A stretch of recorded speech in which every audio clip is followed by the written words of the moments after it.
Hey, Shalom, Shalom. All praise to Yahweh, Bashem, Yahweh, Shabbat, Shem, Kakadash, the one, the Apostle, the great millstone, who rule well. Peace and salutations to you sincere brothers out there who push the truth across the four corners of the earth. Shalom to you. Let's see, it looks like we're recording. So I can double check it.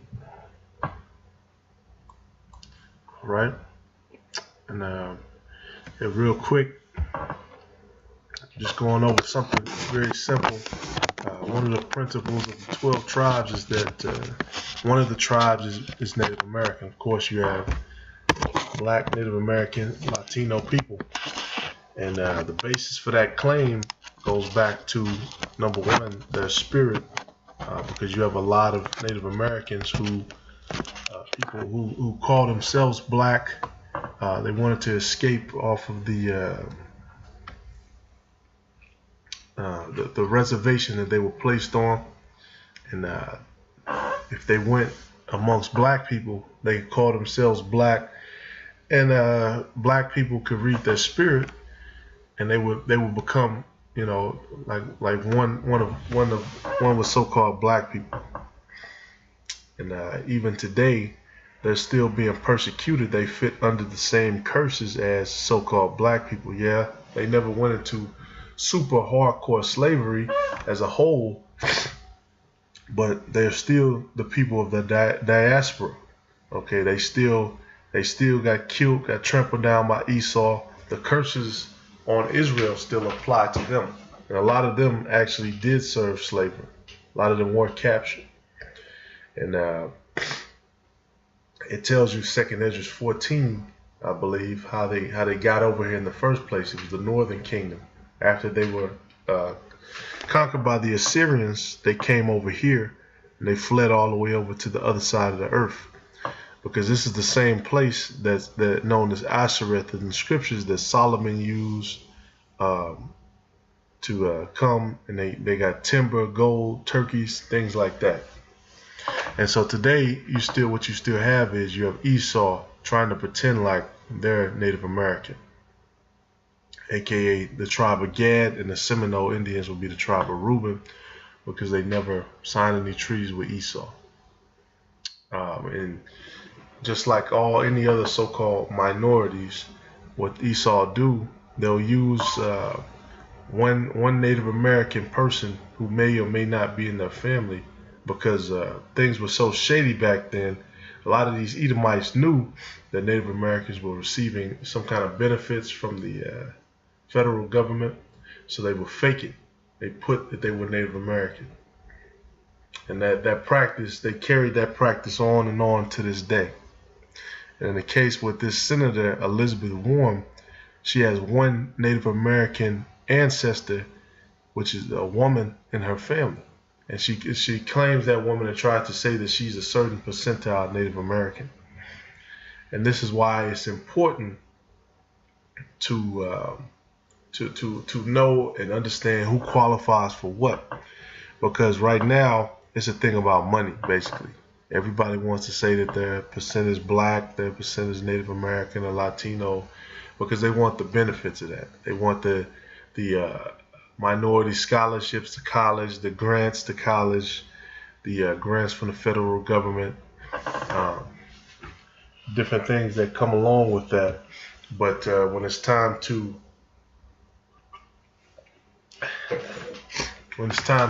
well, in a political sense, when it's time to advocate for the rights of those people, it's time to defend those people, and these people are fucking gone up the street. But I'm gonna get into this article. I'm not gonna make this one too long.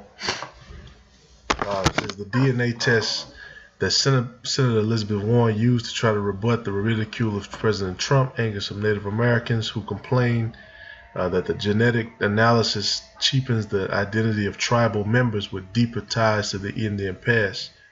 And that's another thing too, because everybody will talk about blood tests, what percentage of this blood they are, and blood is, that's not a basis for what nationality that you are.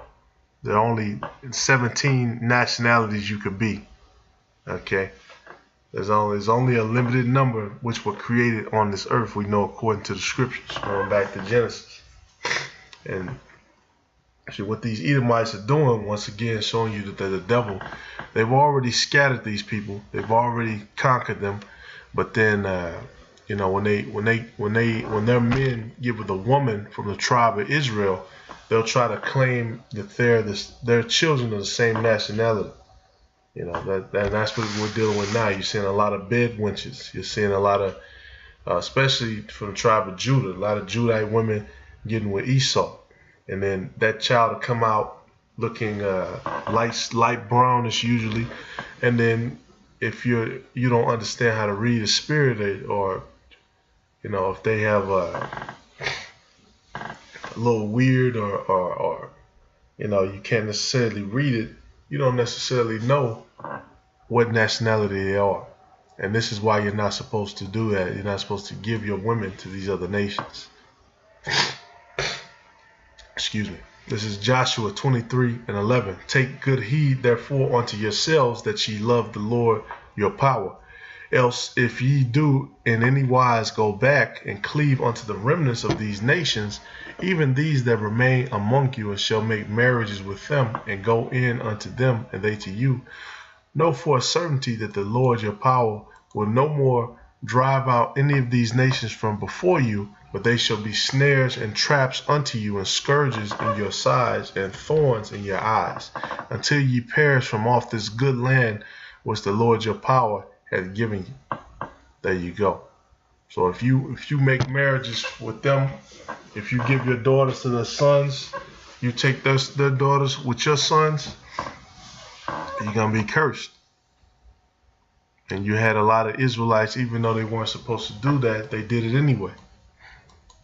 But certain Israelites the Lord had favor with. Moses, he got with a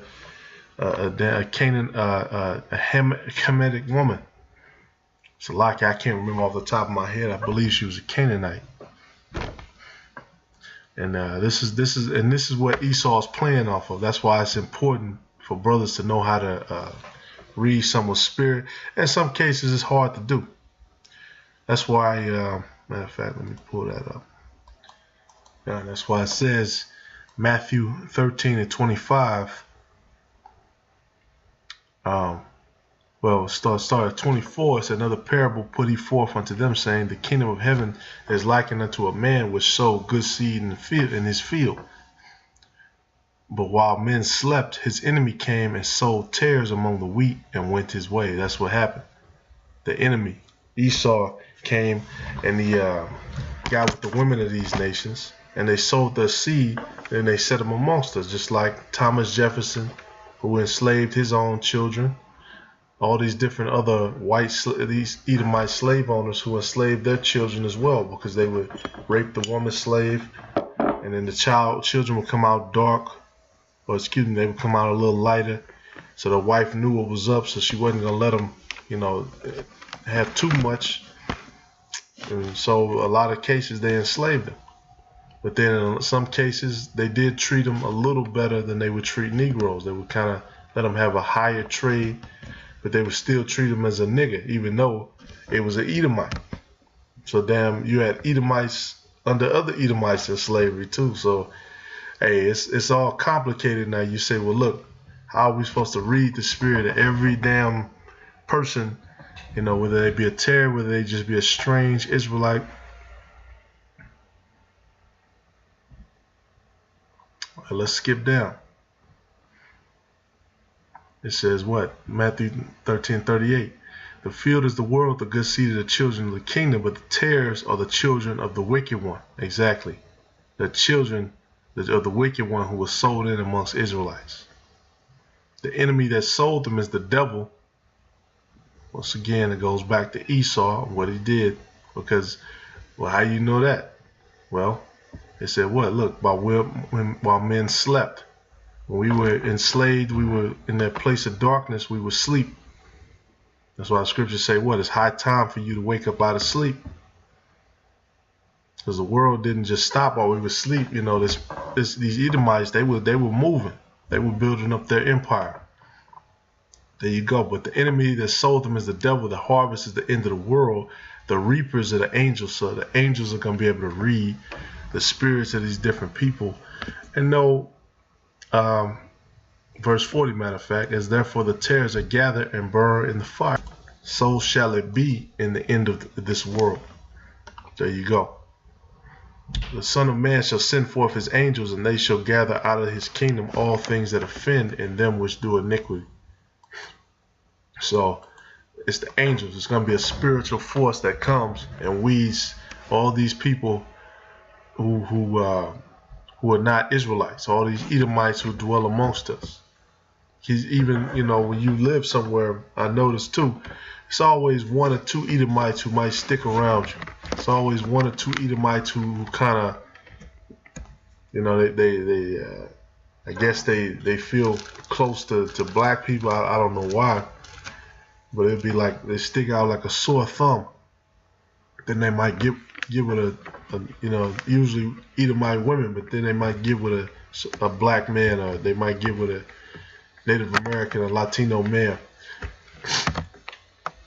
Now they're gonna, in a woman's case, they might get with that white man, and then now because if a Israelite man gets with a so-called Edomite woman, that child is an Israelite. So it's like it. But in the case where an Israelite woman gets with the Edomite man, she might take those kids and then put them in the so-called black school, or put them, where all her people are at, and then try to portray that child as black, Native American, or Latino, and then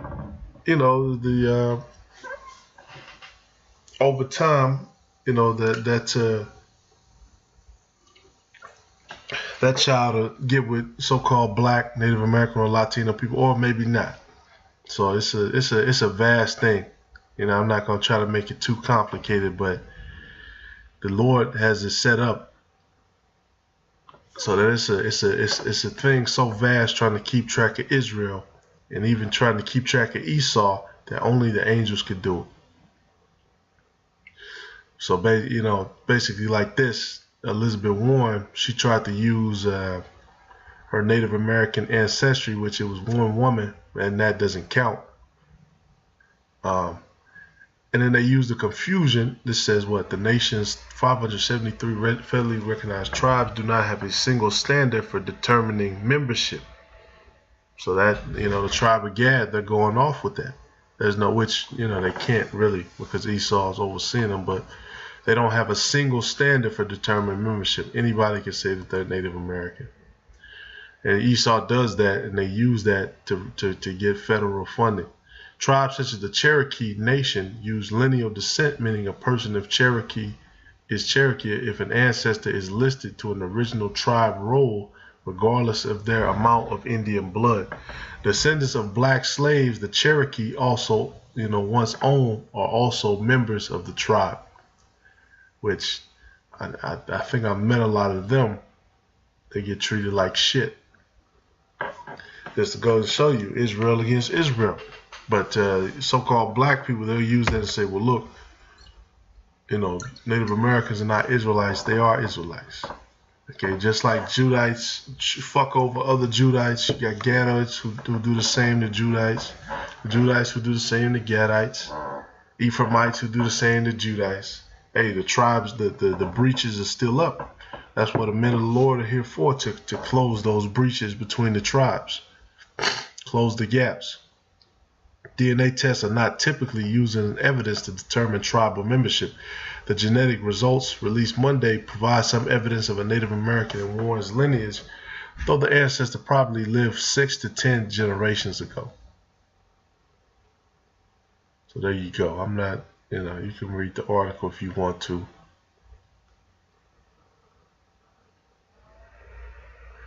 These Edomites, they use that shit. Here it is. They slaughtered these people. Brothers were just having a conversation. What these Edomites did was all these places that are major cities and towns and built, with these huge, beautiful federal parks where the Gadites once dwelt there. Esau came through. He saw that. and they basically kicked them out. They kicked them out. They moved them. They came with guns, and they sent them to the shittiest land in probably the whole United States. Damn Oklahoma. Only one worse would be Alaska. It's a pretendian. So that's what these Edomites are. Every white person in America that claims to be part Native American. Exactly.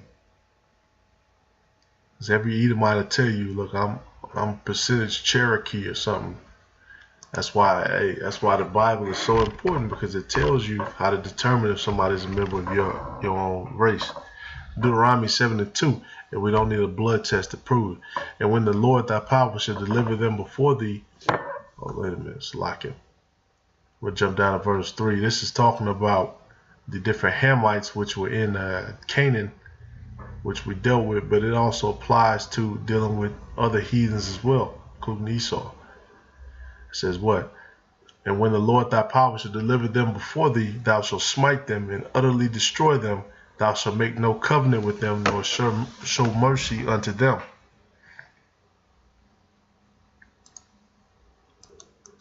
Neither shalt thou make marriages with them. Thy daughter shall not give unto his son, nor his daughter shall nor his daughter shall thou take unto thy son. And a lot of this is what happens when our people are taken into captivity, which that's a part of it too. And Yahweh Bashim Yahushua knows that. A lot of our people went into captivity of other nations. They sowed their seed among those nations sowed their seed amongst us. And that's what's happening now. The Lord is calling on certain men all over the planet who know that they're Israelites, and they're waking up to it. And then of course this is James Adair. This is the online version. I was able to find a copy of the physical book, which is pretty good. I recommend at least get the PDF. The book is hard to find. I got this one for cheap. I kind of got lucky. And I'm gonna just read some excerpts out of this book because I didn't see them on the PDF. This is kind of the this is kind of the preface. Right.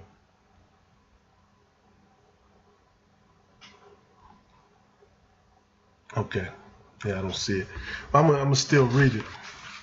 It says about this book, published in London in 1775, printed for the first time in the U.S. in 1930.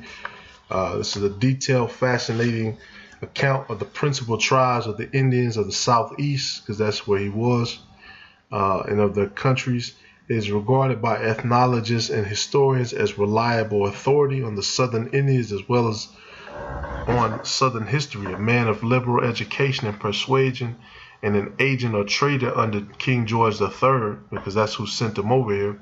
King George actually sent somebody who was Irish, who we believe is an Israelite, over to the Gadites, and that's why he was able to deal with them and get along so well. And it's interesting. Also, he also has a knowledge of the Bible. It says James Adair set out not only to write all he knew about the physical qualities, dress, and temper of the Indians, but to prove his theory that the Indians were lineal descendants of the lost tribes of Israel. Okay, you don't believe me? We'll put it up right there. You can pause and see that. So these people, these Edomites actually knew that these people over here were the Israelites. So it wasn't a thing where they thought they were going against heathens. They knew who they were going against. They knew that these people were the Israelites. You know, King George III sent them over here for a reason. He said, look, go in and send reports about the Israelites. But also to prove his theory that the Indians were the lineal descendants of the lost tribe of Israel. This descendant, Adair writes, I shall endeavor to prove from their religious rites, civil and marital customs, their marriages, funeral ceremonies, manners, language, and traditions in a variety of particulars. There you go. I'm going to skip through. In the common belief in Yehovah, Adair says they pay no religious worship to sticks or stones after the manner of the old Eastern pagans, neither do they worship any kind of images whatsoever. He cites the common ideas of theocracy and the ministration of angels. Knowledgeable in the rudiments of Hebrew, he says the Indian language and dialects appear to have the very idiom and genius of the Hebrew. Their words and sentences are expressive, concise, emphatical, sonorous, and bold, and often both in letters and signification synonymous with the Hebrew language. There you go. And I could keep going on and on, but you know, you can. And this book I found actually had a old letter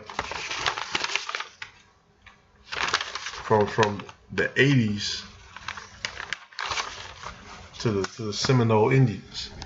So these Edomites, it wasn't a thing of they thought they were dealing with heathens. They really thought that they were the people of God. They knew exactly where the ones, the top level ones, they knew exactly who they were dealing with. That's why James Adair, look in the contents of the book, he's going to tell you that worship to says Jehovah, but Yehovah is the other word he used. The language and dialect, the manner of counting time, the prophets, the high priests, festivals, fasts, religious abstinence from unclean things, marriages, divorces, punishment for adultery. All of these things, if you observe it and compare it to Hebrew customs, they're all the same. And this is pretty much undeniable. Matter of fact, let's jump to 37.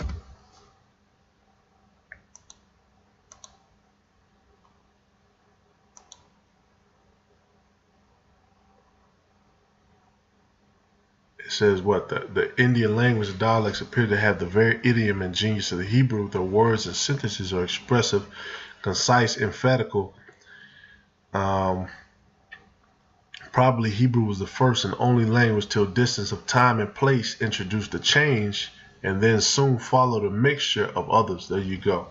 So basically, when they traveled over, the dialect of their language changed. Because that's what happens to languages when it's not kept pure. It changes over time. It changes. Hebrew changed because Edomites got a hold of it and they mixed it with their own Germanic languages. But hey, you can read it. It's a good read it. It's a good book. If you can try to find the book, you know, get the book. You know, the Wadi Yalbashim Al-Shah, I was able to get the book. It's about $30. Native Americans or Israelites, if you're watching this, hey, you're an Israelite, you need to come back to your power and repent and call on the name of the Most High through His Son, which is Yahweh Ba'Shem Yahweh Shai. Yeah, this dude really existed. This is not a hoax. This is none of that.